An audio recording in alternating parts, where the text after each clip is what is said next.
প্রশ্নবন্ধু channel থেকে সবাইকে স্বাগত জানাচ্ছি। আজকে আরেকটা প্রশ্ন নিয়ে আলোচনা করব।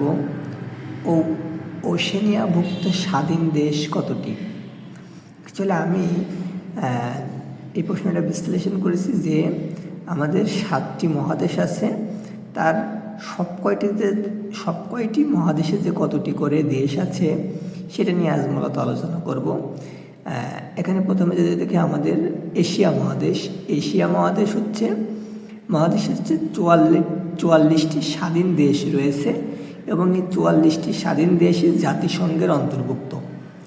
আবার আফ্রিকা মহাদেশে 54টি স্বাধীন দেশ রয়েছে, এই 54টি স্বাধীন দেশই হচ্ছে জাতিসংঘের অন্তর্ভুক্ত, এজন্য আমি অবলিক দিয়ে লিখেছি।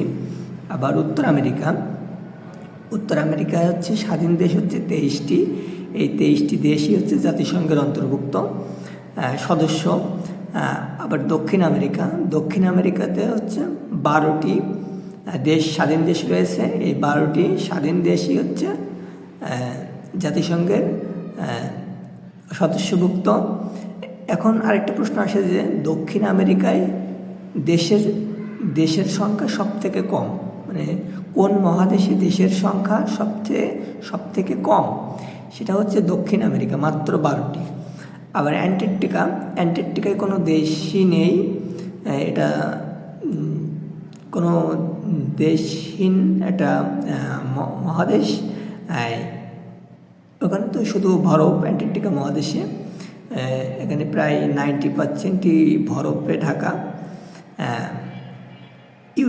ইউরোপে হচ্ছে 48টি দেশ স্বাধীন দেশ এবং জাতিসংঘের অন্তর্ভুক্ত হচ্ছে 46টি দেশ। এবং ওশেনিয়া হচ্ছে 14টি স্বাধীন দেশ রয়েছে, এই 14টি হচ্ছে জাতিসংঘের অন্তর্ভুক্ত দেশ। আর বন্ধুরা, এখানে যে ইউরোপের 46টি দেশ জাতিসংঘের মানে স্বাধীন দেশ হচ্ছে 48টি, কিন্তু জাতিসংঘের সদস্যভুক্ত হচ্ছে 46টি। বাকি দুইটা দেশ হচ্ছে কসোভো আর হচ্ছে ভ্যাটিকান সিটি। এই দুটো দেশ হচ্ছে জাতিসংঘের সদস্যভুক্ত নয়। বন্ধুরা, চ্যানেলটি ভালো লাগলে লাইক, কমেন্ট, শেয়ার এবং সাবস্ক্রাইব করবেন। ধন্যবাদ সবাইকে সাথে থাকার জন্য।